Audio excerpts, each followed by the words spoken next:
Unit physics chapter number 1। आज जो हमने पढ़ना है ना, हमको पढ़ना है फील्ड एंड पोटेंशियल ग्रेडियंट्स। जब हम बात करते हैं फील्ड की, तो इसका मतलब है कि इलेक्ट्रिक फील्ड इंटेंसिटी की बात हो रही है, ठीक है। जी। और पोटेंशियल ग्रेडियंट क्या होता है, इसको आज हमने जानना है। तो पोटेंशियल ग्रेडियंट को पहले मैं समझाता हूँ कि है क्या। उसका फार्मूला ड्राइव करते हैं हम। फार्मूला जब ड्राइव हो जाएगा तो हम इस काबिल हो जाएंगे कि पोटेंशियल ग्रेडियंट को डिफाइन करें और फिर पोटेंशियल ग्रेडियंट की टर्म्स में इलेक्ट्रिक फील्ड इंटेंसिटी को डिफाइन करें। और इलेक्ट्रिक फील्ड इंटेंसिटी का एक फार्मूला तो हमने देखा हुआ है ना, अभी जो कॉलम्स ला से सामने आया था, वो कुछ इस तरह से था के Q over R square, R²। जी। और यहाँ पे आर यूनिट वेक्टर भी था। ये इलेक्ट्रिक फील्ड इंटेंसिटी का फार्मूला था in terms of charge and distance. अब हम इलेक्ट्रिक फील्ड इंटेंसिटी को डिफाइन करने जा रहे हैं in terms of potential gradient, ठीक है। ये जो वर्ड है ना ग्रेडियंट, ये रिप्रेजेंट करता है किसी भी एक फिजिकल क्वांटिटी की एक पॉइंट से दूसरे पॉइंट तक चेंज होने की वैल्यू को। The change in a physical quantity as we move from one point to another, उसको क्या कहते हैं, ग्रेडियंट कहते हैं, जी। ठीक है। तो बाय वर्ड मीनिंग भी आपको पता चलना चाहिए था वैसे। तो पोटेंशियल ग्रेडियंट को समझने के लिए ना, मैंने ये डायग्राम आपके साथ ऑलरेडी शेयर की हुई है। इस डायग्राम में क्या है, हमारे पास दो प्लेट्स हैं। एक प्लेट है प्लेट ए, दूसरी प्लेट है प्लेट बी। अब प्लेट ए का जो पोटेंशियल है वो वी ए है, प्लेट बी का जो पोटेंशियल है वो वी बी है। और अगर हम इन दो प्लेट्स के दरमियान में पोटेंशियल डिफरेंस को लिखें तो वो डेल्टा वी कहलाएगा, V A minus V B. ऐसे ही है, हमने ये इलेक्ट्रिक जी। पोटेंशियल वाले टॉपिक में देखा था। जबकि इन प्लेट्स के दरमियान में जो सेपरेशन है, जो डिस्टेंस है, उसको हम रिप्रेजेंट कर रहे हैं डेल्टा आर। इस चीज़ से रिप्रेजेंट कर रहे हैं डेल्टा R। Delta R. तो अगर हम प्लेट बी से एक वही चार्ज क्यू नॉट को लेकर जाएं प्लेट ए तक अगेंस्ट द फील्ड, तो आपको पता ही है कि ये जो पॉजिटिव चार्ज है इस पॉजिटिव को रिपेल कर रहा है एक फोर्स से, और नेगेटिव चार्ज इस पॉजिटिव को अट्रैक्ट कर रहा होगा। उस फोर्स को जी। इलेक्ट्रोस्टैटिक फोर्स कहते थे हम। और उसको लिखने का तरीका कुछ इस तरह से था, F E was equal to q naught E. ऐसे ही था ना, जी। पिछले टॉपिक में भी देखा था हमने। तो हमें अगर इस चार्ज क्यू नॉट को प्लेट बी से प्लेट ए की तरफ मूव करवाना है तो हमें इस फोर्स के इक्वल बट अपोजिट डायरेक्शन में फोर्स लगानी होगी, जिसकी वजह से ये बी से ए की तरफ मूव करेगा, ठीक है। जी। तो एक वर्क होगा, ये इलेक्ट्रिक फील्ड इंटेंसिटी ना, ये इलेक्ट्रोस्टैटिक फोर्स जो है वो उस चार्ज को प्लेट ए से प्लेट बी तक, सॉरी प्लेट बी से प्लेट ए तक आने से रोकेगी, रेजिस्टिव फोर्स प्रोवाइड करेगी। तो ये उसको रोकने में एक वर्क करेगी। उस वर्क को हमने लास्ट टाइम नाम दिया हुआ है डब्ल्यू बी ए का, सही है। ठीक है। जी। तो इस पोटेंशियल डिफरेंस को लिखने का तरीका कुछ इस तरह से हो गया था। ये पिछले टॉपिक की बातें कर रहा हूँ मैं, D A over q not. अब यहाँ पे ये जो वर्क है, हमने फर्स्ट ईयर में पढ़ा हुआ है कि जो वर्क होता है ना वो इक्वल होता है फोर्स इंटू डिस्प्लेसमेंट के, है ना। एफ डॉट डी के इक्वल होता है ना, जी। जी। Over q naught. अगर हम इस डॉट प्रोडक्ट को ओपन करके लिखें तो इस तरह लिखेंगे, F D cause of theta over q not. अब यहाँ पर एफ कौन सी फोर्स है, ये वाली फोर्स, क्यू नॉट ई वाली फोर्स। तो यहाँ पर हम एफ की जगह पर पुट करेंगे क्यू नॉट ई, जबकि डी की जगह पर क्या पुट करेंगे, डेल्टा आर। क्योंकि इन प्लेट्स के दरमियान में हमने जो सेपरेशन अज्यूम की है वो डेल्टा आर के इक्वल है। Delta R will be equal to D. Angle कितना होगा थीटा, वो देखें जरा। मैंने बताया आपको कि इलेक्ट्रोस्टैटिक फोर्स जो है वो चार्ज को अब इस प्लेट ए की तरफ आने से रोक रही है। तो ये ए से बी की जानिब हमारी इलेक्ट्रोस्टैटिक फोर्स की डायरेक्शन है, जबकि ये जो चार्ज है वो डिस्प्लेसमेंट जो कवर कर रहा है वो बी से ए की तरफ कवर कर रहा है। तो बी से ए की तरफ हमारे पास डेल्टा आर की डायरेक्शन होगी, यानी कि डिस्प्लेसमेंट की डायरेक्शन हो गई, जबकि ए से बी की तरफ इलेक्ट्रोस्टैटिक फोर्स एफ ई की डायरेक्शन हो गई। तो ये दोनों फोर्स और डिस्प्लेसमेंट एक दूसरे के अपोजिट डायरेक्शन में है। 180 बनेगा एंगल। शाबाश, तो एंगल बनेगा 180 डिग्री। तो यहाँ पे एंगल हम पुट कर देंगे 180 डिग्री। तो ये यहाँ पे पुट कर देते हैं, delta V is equal to F delta R, sorry F E की जगह पे हम क्यू नॉट ई पुट कर देते हैं ना, डेल्टा आर कॉस 180 डिग्री। हमने एफ की जगह पे क्यू नॉट ई पुट किया, बी की जगह पर आर पुट किया और एंगल थीटा की जगह पे 180 डिग्री पुट किया। देखें ये क्यू नॉट तो क्यू नॉट से हो जाएगा कैंसिल, कॉस 180 डिग्री पर आंसर क्या होता है आयशा? -1। -1। तो delta V will be equal to E delta R cos 180 degree की जगह पर माइनस। अगर मैं इसको रीअरेंज करके लिखूं तो इस तरह लिखा जा सकता है माइनस ई डेल्टा आर। तो अब यहाँ से हम क्या करेंगे, हम इस डेल्टा आर को डेल्टा वी के नीचे डिनोमिनेटर में लिख देंगे डिवाइड करके, और नेगेटिव साइन को भी दूसरी साइड पर लेकर जाएंगे। तो हमारे पास इलेक्ट्रिक फील्ड इंटेंसिटी के लिए जो फार्मूला बन रहा है वो बन रहा है negative delta V over delta are. यही वाला फार्मूला हमने ड्राइव करना था। इस फार्मूले के अंदर ये जो क्वांटिटी है ना delta V over delta R, इसको पोटेंशियल ग्रेडियंट कहते हैं। The rate of change of potential difference with respect to displacement is called potential gradient. अगर हम पोटेंशियल ग्रेडियंट का नेगेटिव ले लें तो वो इलेक्ट्रिक फील्ड इंटेंसिटी कहलाएगा। क्या कहलाएगा? ठीक है, electric field intensity.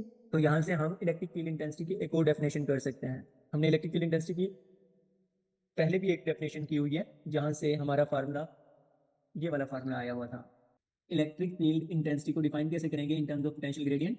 The negative of potential gradient, ये हमारा क्या है, पोटेंशियल ग्रेडियंट, तो इसका नेगेटिव इलेक्ट्रिक फील्ड इंटेंसिटी कहलाता है। The negative of potential gradient is called electric field intensity. अब यहाँ पे ये जो नेगेटिव साइन है ये असल में इलेक्ट्रिक फील्ड इंटेंसिटी की डायरेक्शन को बता रहा है। और क्या बताता है? ये बताता है कि इलेक्ट्रिक फील्ड इंटेंसिटी की जो डायरेक्शन होगी वो होगी अलोंग द डिक्रीजिंग पोटेंशियल। क्या मतलब है इस बात का? कि इलेक्ट्रिक फील्ड इंटेंसिटी की जो डायरेक्शन होगी ना वो अलोंग द डिक्रीजिंग पोटेंशियल होगी। ये नेगेटिव साइन इंडिकेट कर रहा है। अब डिक्रीजिंग पोटेंशियल का क्या मतलब है? अब देखें, decreasing potential means high potential से लो पोटेंशियल की तरफ। अब जो पॉजिटिव होता है ना, जी पॉजिटिव चार्ज, उसको हाई पोटेंशियल माना जाता है, नेगेटिव को लो पोटेंशियल माना जाता है। लो। तो अब आप देख ही सकते हैं इलेक्ट्रिक फील्ड इंटेंसिटी की डायरेक्शन हमेशा पॉजिटिव से नेगेटिव की तरफ होती है ना, जी तो हाई पोटेंशियल से लो पोटेंशियल की तरफ होती है। जी तो इस फार्मूले के अंदर इलेक्ट्रिक फील्ड इंटेंसिटी की जो डायरेक्शन है वो अलोंग द डिक्रीजिंग पोटेंशियल है, यानी कि पॉजिटिव प्लेट से नेगेटिव प्लेट की जाए। तो यहाँ पर आपको क्लियर हुआ होगा कि पोटेंशियल ग्रेडियंट क्या होता है, और हम पोटेंशियल ग्रेडियंट की टर्म्स में इलेक्ट्रिक फील्ड इंटेंसिटी को किस तरह डिस्क्राइब करते हैं, और उसका ये जो फार्मूला आ रहा है E is equal to negative of delta V over delta R, ये किस तरह आया। तो अब हमने इन सारी चीज़ों को जहन में रखते हुए आपकी इस इलेक्ट्रिक फील्ड इंटेंसिटी की और पोटेंशियल ग्रेडियंट की डेफिनेशन लिखी हुई है। देखें ये जो डेफिनेशन है ये है पोटेंशियल ग्रेडियंट की definition. The rate of change of electric potential delta V with respect to displacement delta R is called potential gradient. इसी चीज़ को ध्यान में रखते हुए हमारे पोटेंशियल ग्रेडियंट का फार्मूला ये होगा E delta V over delta R. अब जब हमें पोटेंशियल ग्रेडियंट का पता चल गया तो अब हम डिफाइन कर सकते हैं इलेक्ट्रिक फील्ड इंटेंसिटी को इन टर्म्स ऑफ पोटेंशियल ग्रेडियंट। तो वो डेफिनेशन कैसे लिखी जाएगी? कुछ इस तरह से लिखी जाएगी, the negative of potential gradient is called electric field intensity. और इस तरह से हम उस फार्मूले को लिख सकते हैं कि इलेक्ट्रिक फील्ड इंटेंसिटी जो होती है वो पोटेंशियल ग्रेडियंट का नेगेटिव होती है, और potential gradient delta V over delta R है, तो ये negative of delta V over delta R is equal to electric field intensity. Okay, यहाँ पर हमारा वैसे तो टॉपिक हो जाता है कंप्लीट, लेकिन कि हमने प्रीवियसली इलेक्ट्रिक फील्ड इंटेंसिटी का यूनिट पढ़ा हुआ है न्यूटन पर कॉलम, लेकिन जब हम इलेक्ट्रिक फील्ड इंटेंसिटी का ये वाला फार्मूला देखते हैं तो यहाँ से हम इलेक्ट्रिक फील्ड इंटेंसिटी का एक और यूनिट भी निकाल सकते हैं, जो कि क्या होगा, इस पोटेंशियल डिफरेंस का यूनिट क्या होता है? वोल्ट। जी और डिस्प्लेसमेंट का यूनिट क्या होता है? मीटर। तो यहाँ से इलेक्ट्रिक फील्ड इंटेंसिटी का यूनिट क्या बन रहा है? वोल्ट पर मीटर। वोल्ट पर मीटर। तो ये बात मैंने वहां पर भी लिखवाई थी कि न्यूटन पर कॉलम के साथ साथ इलेक्ट्रिक फील्ड इंटेंसिटी का कहीं ना कहीं पे वोल्ट पर मीटर भी यूनिट पढ़ने वाले हैं। जी जी तो जी अब हमारा एक छोटा सा शॉर्ट क्वेश्चन आना है, और वो क्या है? वो ये है कि प्रूव करें कि वोल्ट पर मीटर जो है वो इक्वल होता है न्यूटन पर कॉलम के। ओके, लेफ्ट हैंड साइड पर है हमारे पास वोल्ट पर मीटर। अब हमारा ये जो वोल्ट होता है ना, वोल्ट, वो इक्वल होता है जॉउल पर कॉलम के। जी होता है, जॉन पर कॉलम। तो वोल्ट की ये वाली वैल्यू यहाँ पे सब्स्टिट्यूट करें अगर हम, तो हमारे पास जॉउल पर कॉलम डिवाइडेड बाय मीटर। तो ये जो कॉलम है ना ये मीटर के साथ आके मल्टीप्लाई हो जाएगा, तो हमारे पास जॉउल पर कॉलम मीटर कुछ इस तरह से बन जाएगा। ठीक है, जी अब जो जॉउल होता है वो वर्क के फार्मूले से हम निकाल सकते हैं, न्यूटन मीटर के इक्वल होता है। जी जॉल की ये वाली वैल्यू यहाँ पे सब्स्टिट्यूट कर देते हैं, तो जॉल की जगह पर न्यूटन मीटर पुट करेंगे, तो ये हो जाएगा न्यूटन मीटर पर कॉलम मीटर, तो मीटर से मीटर हुआ कैंसिल, तो ये इक्वल हो गया न्यूटन पर कॉलम के। That's how we can prove left hand side is equal to right hand side. That means in ठीक। एक्चुअल वोल्ट पर मीटर इक्विवेलेंट होता है न्यूटन पर कॉलम के। तो हमारा नेक्स्ट एक छोटा सा टॉपिक है इक्विपोटेंशियल सर्फेसेस। अब नाम से जाहिर हो रहा है कि ऐसे सर्फेसेस को इक्विपोटेंशियल सर्फेसेस कहेंगे जिन सर्फेसेस पे पोटेंशियल की वैल्यू सेम हो। जी। मुझे डेल्टा वी नहीं लिखना चाहिए, मुझे वी लिखना चाहिए, क्योंकि हम पोटेंशियल बोल रहे हैं, पोटेंशियल डिफरेंस बोल रहे हैं। पोटेंशियल की वैल्यू जिस सर्फेस के लिए सेम रहेगी, एक जैसी रहेगी, उस सर्फेस को हम इक्विपोटेंशियल सर्फेस कहेंगे। तो वही डेफिनेशन हम लिखी हुई है, the surface on which electric potential is equal at all points of the surface is called equipotential surface. अब ये छोटा सा शॉर्ट क्वेश्चन बन जाता है पेपर के लिए ना, कि what do you know about जी। Potential surfaces, give some kind of examples. तो मैंने आपके लिए ना 2 एग्जांपल्स यहाँ पे डिस्कस की हुई हैं। आपकी बुक में सिर्फ एक एग्जांपल को डिस्कस किया हुआ है, लेकिन यहाँ पे हम 2 को डिस्कस कर लेते हैं ताकि आपके सामने बात आ जाए। यहाँ से ये जो अभी प्रीवियस टॉपिक पढ़ा हमने पोटेंशियल ग्रेडियंट वाला टॉपिक, वहाँ पर हमने देखा कि delta V over delta are जो था वो इक्वल था इलेक्ट्रिक फील्ड इंटेंसिटी के, यहाँ पे नेगेटिव भी था, है ना। तो यहाँ से जी। अगर हम डेल्टा वी की वैल्यू देखें तो वो डेल्टा वी इक्वल आ रहा है electric field intensity times delta are. यहाँ पे ये नेगेटिव साइन भी है, तो अगर हम इलेक्ट्रिक फील्ड इंटेंसिटी का सिर्फ मैग्नीट्यूड देखना चाहें तो इस नेगेटिव साइन को ड्रॉप कर सकते हैं हम, ठीक है। तो डेल्टा वी जी। Will be equal to electric field intensity times delta R. तो यहाँ पर हम देख रहे हैं कि पोटेंशियल डिफरेंस जो है ना वो 2 चीज़ों पर डिपेंड कर रहा है, इलेक्ट्रिक फील्ड इंटेंसिटी की वैल्यू पे और आर की वैल्यू पे, है ना। जी। तो अब ज़रा मुतवज्जो हो जाए इन डायग्राम्स की तरफ, इस चीज़ को जहन में रखना है। अगर हम यहाँ पे ये एक पॉजिटिव चार्ज रख देते हैं, ठीक है, पॉजिटिव पॉइंट चार्ज, उसको मैं नाम दे देता हूँ क्यू का। अब इस पॉजिटिव चार्ज की वजह से electric field lines outwards direction में है, तो ये इलेक्ट्रिक फील्ड लाइंस क्या शो करती हैं कि जैसे जैसे हम चार्ज से दूर जाते जाते हैं वैसे वैसे इलेक्ट्रिक फील्ड इंटेंसिटी की वैल्यू क्या होती चली जाती है, कम होती चली जाती है। और जैसे जैसे हम किसी फार अपार्ट पॉइंट से चार्ज की तरफ आएंगे इलेक्ट्रिक फील्ड इंटेंसिटी की वैल्यू स्ट्रॉन्ग होती चली जाएगी। लेकिन अगर हम चार्ज से इक्वल डिस्टेंस पर रहेंगे, देखें ये जो मैं पॉइंट्स बना रहा हूँ ना अब आपके लिए, पॉइंट 1, ये पॉइंट 2, ये पॉइंट 3, पॉइंट 4। अब मुझे बताओ कि ये 1 2 3 4 पॉइंट्स जो हैं ये चार्ज क्यू से इक्वल डिस्टेंस पर हैं या डिफरेंट डिस्टेंस पर है? इक्वल डिस्टेंस पर। जी, क्योंकि चार्ज के गिर्द जो हमने, ये सर्कल आपको नजर आ रहा है लेकिन हम इसको स्फेयर कहेंगे क्योंकि चार्ज के गिर्द स्फेयर होगा, ठीक है। यहाँ पर 3 डायमेंशनल जी। पिक्चर बनाई जा सकती थी, तो हमने इसको सर्कुलर फॉर्म में शो किया, लेकिन ये एक स्फेयर माना जाएगा, ठीक है ना। जी। तो हमने उस स्फेयर के सरफेस के ऊपर काफी सारे पॉइंट्स देखे हैं, तो वो सारे के सारे पॉइंट्स चार्ज के से इक्वल डिस्टेंस पर हैं। तो इसका मतलब ये हुआ कि इस आर की वैल्यू तो चेंज नहीं हो रही इस पॉइंट के लिए, पॉइंट्स के लिए, और इलेक्ट्रिक फील्ड इंटेंसिटी की वैल्यू भी चेंज नहीं होगी क्योंकि डिस्टेंस चेंज नहीं हो रहा चार्ज से। तो जब इलेक्ट्रिक फील्ड इंटेंसिटी भी चेंज नहीं हो रही और आर की वैल्यू भी तमाम पॉइंट्स के लिए सेम है, तो उन तमाम पॉइंट्स पर इस पोटेंशियल की वैल्यू भी सेम रहनी चाहिए ना। इस वजह से हम कह रहे हैं कि ये जो सर्कल है, ये सर्कल इस चार्ज की वजह से इक्वल पोटेंशियल रखता है अपने तमाम पॉइंट्स पर, जितने मर्जी पॉइंट्स ले। ठीक है। तो ये सरफेस जो होगा ये इक्विपोटेंशियल सरफेस होगा क्योंकि इस सरफेस के तमाम पॉइंट्स पर इलेक्ट्रिक पोटेंशियल की वैल्यू एक जैसी है। इसके ऊपर कोई दूसरा सरफेस लें, ये वाला, या इससे ऊपर वाला कोई सरफेस ले लें, या लास्ट वाला सरफेस ले लें, तो इस लास्ट वाले सरफेस के ऊपर भी जितने मर्जी पॉइंट्स ले लो आप, वो भी इक्वल पोटेंशियल पर होंगे। लेकिन इस पहले सरफेस जिसको मैं S1 का नाम दे रहा हूँ और लास्ट वाले सरफेस जिसको मैं S2 का नाम दे रहा हूँ, इनके लिए पोटेंशियल की वैल्यू सेम नहीं होंगी।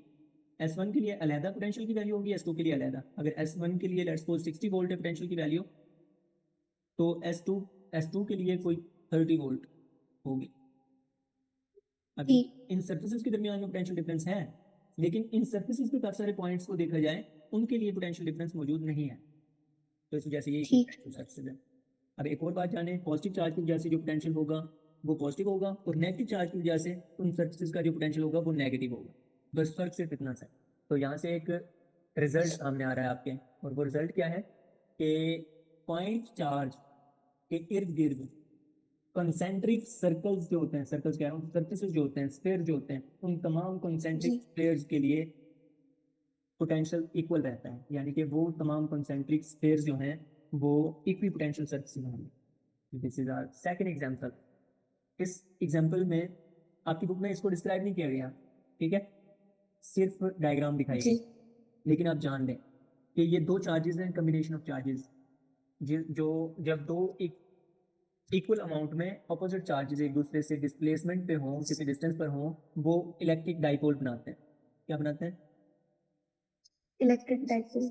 हाँ जी, केमिस्ट्री में ये टर्म पढ़ी होगी आपने। तो इस जी डाइपोल की वजह से ये जो डॉटेड लाइंस नजर आ रही है ना आपको, ये डॉटेड लाइन इक्विपोटेंशियल सरफेसेस बनेंगे, ठीक है। यहाँ पर देखें जी परफेक्टली, ये जो चार्ज था ये इन स्पेयर्स के सेंटर में था, लेकिन अगर आप इस वाले डायग्राम में चार्जेस को देखें, वो इन स्पेयर्स के सेंटर में नहीं एग्जिस्ट कर रहे, है ना। ये जो जी चार्ज है ये उनके सेंटर में एग्जिस्ट नहीं कर रहा, थोड़ा डिस्प्लेस हो गया। तो डाइपोल होने की वजह से ये कंसेंट्रिक स्फेयर्स नहीं होते, इनके सेंटर्स डिफरेंट होते हैं, लेकिन इस चार्ज के गिर्द वो सरफेसेस पाए जाते हैं जिन सरफेसेस पर पोटेंशियल सेम होगा।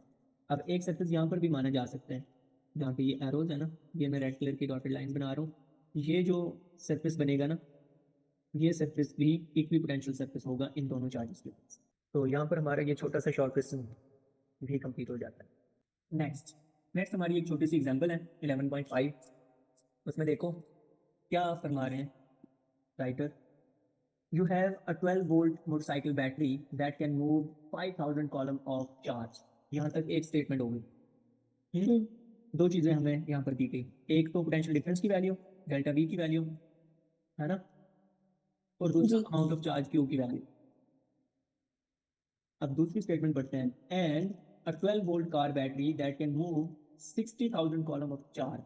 अब दूसरी बैटरी भी दी हुई है, उसका भी पोटेंशियल डिफरेंस है। तो अब हम इस डेल्टा वी को डेल्टा वी वन और इस चार्ज को क्यू वन का नाम देंगे, और इस पोटेंशियल डिफरेंस को डेल्टा वी टू और इस चार्ज को क्यू टू।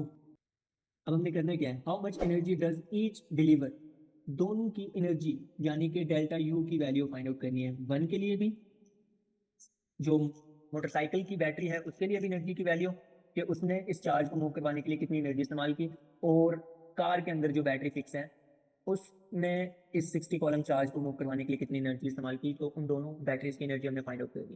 गिवन डेटा को टू फाइंड डेटा को आप खुद सीक्वेंस में लिख सकती हैं, मैं डायरेक्ट फार्मूले की तरफ जा रहा जी हूँ, जो कि फार्मूला कुछ इस तरह से था कि डेल्टा वी किस चीज़ के इक्वल होता है, डेल्टा यू ओवर क्यू के।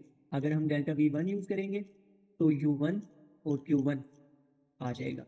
तो ये क्यू वन इधर मल्टीप्लाई कर दिया जाए तो डेल्टा यू वन किस चीज़ के इक्वल आ जाएगा, delta U one will be equal to Q one की जगह पे क्या आएगा 5,000, एंड डेल्टा वी की जगह पे क्या होगा 12 वोल्ट्स। तो इसको 12 मल्टीप्लाई करेंगे हम, वो कुछ 60,000 हो जाएगा। 60,000 को जी फिर हम साइंटिफिक नोटेशन में, अच्छा एक और चीज़, चार्ज का यूनिट कॉलम था, वोल्ट जो था वो पोटेंशियल डिफरेंस था, तो column multiply by volt equal होता है जाउल के। ये बात भी एमसीक्यू ठीक है से बहुत इंपॉर्टेंट बात है कि जाउल इक्वल होता है कॉलम वोल्ट के, या वोल्ट कॉलम के जितना पढ़ लो। तो इसको साइंटिफिक नोटेशन में कितना लिखेंगे ऐसे, 6 मल्टीप्लाई बाय 10 टू पावर 4 और हो जाओ। तो दूसरी कैलकुलेशन आप खुद कर सकती हैं मेरे ख्याल में अब। जी तो दूसरे यू की वैल्यू कार के लिए जो एनर्जी होगी वो आप खुद कैलकुलेट कर सकती हैं by applying the very formula delta U one Q one delta we one. हमारा जी जो नेक्स्ट छोटा सा टॉपिक है वो है इलेक्ट्रॉन वोल्ट। अब सबसे पहले तो आपको ये बात पता होनी चाहिए कि ये जो इलेक्ट्रॉन वोल्ट जिसको ई कैपिटल बी से लिखा हुआ है, ये एनर्जी का यूनिट होता है। अब ये इलेक्ट्रॉन वोल्ट होता क्या है, उसके लिए फिर से वही जानी पहचानी डायग्राम आ गई हमारे सामने। लेकिन इस मरतबा हम क्या कह रहे हैं, हम इन दो प्लेट्स के दरमियान का पोटेंशियल जो डिफरेंस है उसको फिक्स कर रहे हैं और बता रहे हैं कि इन दो प्लेट्स के दरमियान में पोटेंशियल डिफरेंस जो है ना वो 1 वोल्ट है। अच्छा और हम अब इसके दरमियान में जो चार्ज मूव करवा रहे हैं वो चार्ज एक छोटा सा नन्हा सा इलेक्ट्रॉन है। अब ये इलेक्ट्रॉन इन दो प्लेट्स के दरमियान में या तो पॉजिटिव प्लेट से नेगेटिव प्लेट तक मूव करवाया जाए, या ये खुद ब खुद नेगेटिव से पॉजिटिव की तरफ मूव करे। ठीक है, दो सिचुएशंस हैं। जब वो जी नेगेटिव से पॉजिटिव की तरफ मूव करेगा तो एनर्जी इसकी गेन होगी, इंक्रीज होगी, ये एनर्जी अक्वायर करेगा, क्योंकि नेगेटिव इसको रिपेल कर रहा होगा, पॉजिटिव अट्रैक्ट कर रहा होगा, तो ये यहाँ पे अगर रेस्ट पर था ना तो तेजी से इस साइड पर मूव करेगा, यानी कि इसकी काइनेटिक एनर्जी इंक्रीज होगी। लेकिन अगर हम इसे पॉजिटिव से नेगेटिव की तरफ मूव करवाएंगे तो हमें एक्सटर्नल अमाउंट ऑफ वर्क करना पड़ेगा। वो वर्क इसको लेकर जाएगा पॉजिटिव से नेगेटिव की तरफ, क्योंकि पॉजिटिव इसको अट्रैक्ट कर रहा होगा, नेगेटिव रिपेल कर रहा होगा, तो अट्रैक्शन और रिपल्शन की फोर्स के अगेंस्ट हमें इसको मूव करवाना पड़ेगा। तो इस ठीक दौरान ये एनर्जी गेन करेगा, सॉरी जी इस केस में वो एनर्जी लूज करेगा, इस केस में वो एनर्जी गेन करेगा। तो अब यहाँ पे वो कह रहा है, यहाँ पे एक इलेक्ट्रॉन 1 वोल्ट पोटेंशियल डिफरेंस के दरमियान में मूव कर रहा है। क्या कहा मैंने कि एक इलेक्ट्रॉन 1 वोल्ट पोटेंशियल डिफरेंस के दरमियान में मूव कर रहा है। तो जब जी एक इलेक्ट्रॉन 1 वोल्ट पोटेंशियल डिफरेंस के दरमियान में मूव करता है तो उस दौरान वो जितनी एनर्जी लूज करता है या जितनी एनर्जी गेन करता है, उस एनर्जी को 1 इलेक्ट्रॉन वोल्ट एनर्जी कहता है। अब वो एनर्जी होती कितनी है वो भी देख लें। उसको फाइंड आउट करने के लिए हमारे पास फिर से वो फार्मूला जो अभी हमने पिछले टॉपिक में देखा, delta U is equal to Q B. ये पिछले टॉपिक में देखा ना अभी हमने, क्यू जी डेल्टा बी, जहाँ पे न्यूमेरिकल सॉल्व किए। तो अब यहाँ पे एनर्जी फाइंड आउट करनी है इस चार्ज की, यानी कि एक इलेक्ट्रॉन की पोटेंशियल डिफरेंस, जबकि हमें पता है कि 1 वोल्ट है, और एक इलेक्ट्रॉन के ऊपर चार्ज का भी हमें पता है। एक इलेक्ट्रॉन के ऊपर चार्ज कितना होता है? 1.6 into 10 raised to power 19. 1.6 into 10⁻⁻19 power. जबकि पोटेंशियल डिफरेंस तो हमें ऑलरेडी पता है 1 वोल्ट है। तो ये दोनों चीज़ें यहाँ पे पुट कर देते हैं, तो हमारे पास इलेक्ट्रॉन वोल्ट के लिए आंसर आ जाएगा कि 1 इलेक्ट्रॉन वोल्ट इसके इक्वल होता है। तो ये वाली वैल्यू यहाँ पे पुट करें, क्या आंसर आएगा? 1.6 इंटू 10⁻⁻19 कॉलम जी मल्टीप्लाइड बाय 1 वोल्ट। तो देखेंगे कॉलम वोल्ट फिर से किस चीज़ के इक्वल हो जाएगा? जाउल के इक्वल। जी अभी पिछले उसमें देखा ना कि जी जाउल जी इक्वल होता है कॉलम वोल्ट के। तो 1.6 इंटू 10⁻⁻19 जाउल वो एनर्जी है जो एक इलेक्ट्रॉन ने 1 वोल्ट पोटेंशियल डिफरेंस के दरमियान में मूव करने के दौरान अक्वायर की या लूज की, और इसी एनर्जी को 1 इलेक्ट्रॉन वोल्ट एनर्जी कहते हैं। तो हमें पता चला कि 1 इलेक्ट्रॉन वोल्ट एनर्जी कितने जाउल एनर्जी के इक्वल होती है। 1 इलेक्ट्रॉन वोल्ट ठीक है इक्वल है 1.6 इंटू 10⁻⁻19 जाउल। 1.6 into 10⁻⁻19 joule. इस पूरी टर्म को हम जी इधर डिवाइड कर देंगे, तो यहाँ पे 1 जाउल बच अच्छा जाएगा, और इधर 1 divided by 1.6 into 10⁻⁻19 joule. Calculator है जी आपके पास? जी तो आप 1 को डिवाइड करो 1.16 से। 1 divided by 1.6 6.25 into 10 raised to power 18. 5 6.25 into 10⁻18 18 electron volt. तो एक जाउल कितने इलेक्ट्रॉन वोल्ट के इक्वल होता है? तो अब आपको ये दोनों चीज़ें पता होनी चाहिए कि अगर कहीं पे आपसे पूछ लिया जाए कि इलेक्ट्रॉन वोल्ट को जाउल में कन्वर्ट करो, तो आप क्या कर सकती हैं? 1 इलेक्ट्रॉन वोल्ट की जगह पर इतने जाउल एनर्जी पुट कर देंगी। अगर आपसे कहा जाए 1 जाउल को, यानी कि जाउल को कन्वर्ट करो इलेक्ट्रॉन वोल्ट में, तो आप 1 जाउल की जगह पे ये पुट कर देंगी। ठीक तो दोनों चीज़ें पता चल गई आपको। तो इलेक्ट्रॉन वोल्ट है क्या वो भी पता चला, उसकी वैल्यू कितनी है, उसको फाइंड आउट किस तरह किया जाता है, और ये यूनिट किस चीज़ का यूनिट है? एनर्जी एनर्जी का यूनिट है। It is a unit of energy. ये डेफिनेशन लिखी हुई है जी हमने। The amount of energy acquired or lost by an electron when it moves across 2 points between which potential difference is 1 volt is called 1 electron volt energy. अब this is the smaller unit of energy. Its bigger units are जी multiples of 1 electron volt that are in frequent use are given below. ये देखें, जिस तरह आप prefixes को use करते थे फर्स्ट ईयर में, 9th क्लास में। जी 1 मेगा इलेक्ट्रॉन वोल्ट यहाँ पे भी कहते हैं। 1 मेगा इलेक्ट्रॉन वोल्ट इक्वल होगा 10⁻6 इलेक्ट्रॉन वोल्ट के। इसी तरह 1 giga electron volt will be 10⁻9 electron volt. तो और भी प्रीफिक्सेस हम यूज़ कर सकते हैं। आमतौर पे ठीक कन्वीनियंटली जो यूज़ किए जाते हैं वो मोस्ट फ्रिक्वेंट यूज होते हैं वो ये हैं। ठीक है, जी इलेक्ट्रॉन वोल्ट वाला टॉपिक कंप्लीट हुआ।